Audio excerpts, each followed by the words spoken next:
এই বছর ইসলাম শিক্ষা বইও অনেকটা বদলানো হয়েছে। তোমাদের চতুর্থ শ্রেণীর যে ইসলাম শিক্ষা বই আছে সেটা কিন্তু এখন আর আগের মতো নেই। এখানে অনেকগুলো তথ্য, অনেক বিষয় কিন্তু নতুন করে এসেছে, সেগুলো আমরা আজকে একটু ধারাবাহিকভাবে দেখব।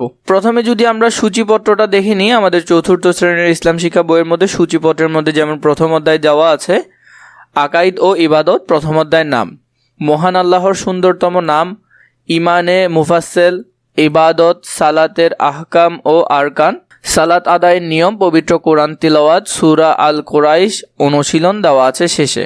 এরপরে দ্বিতীয় অধ্যায় যেটি আমাদেরকে দেওয়া আছে সেটি হলো যে নবী, রাসূল ও মহানবী হযরত মুহাম্মদ সাল্লাল্লাহু আলাইহি সাল্লাম এর সাহাবীগণের জীবনাচরিত। হযরত ইব্রাহিম আলাইহিস সালাম, হযরত মূসা আলাইহিস সালাম, মহানবী হযরত মুহাম্মদ সাল্লাল্লাহু আলাইহি সাল্লাম, হযরত ওমর রাদিয়াল্লাহু তাআলা আনহু, হযরত আয়েশা রাদিয়াল্লাহু তাআলা আনহু।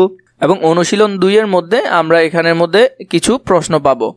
এই যে ওদের জীবনীটা আছে, এগুলো আসলে আমাদের জন্য খুবই বেশি গুরুত্বপূর্ণ, তাই ভালো করে দেখার চেষ্টা করবে।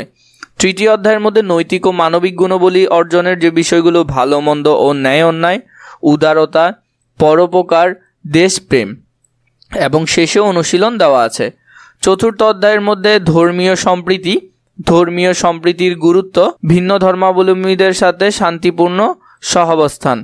এরপরে অনুশীলন 4 দেওয়া আছে, এটাও দেখতে। এরপরে হলো যে পঞ্চম অধ্যায় জীবজগৎ ও প্রকৃতির প্রতি ভালোবাসা, মানব কল্যাণে সৃষ্ট জগৎ, মহান আল্লাহর সৃষ্টির প্রতি ভালোবাসা।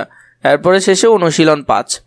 এটা তোমাদের নতুন বই নিয়ে যদি কারো কোনো কোয়েশ্চেন থাকে এবং কোন কোন বিষয়গুলো তোমাদেরকে দিতে হবে সেটি আমাকে কমেন্ট করে জানাবে ইনশাআল্লাহ।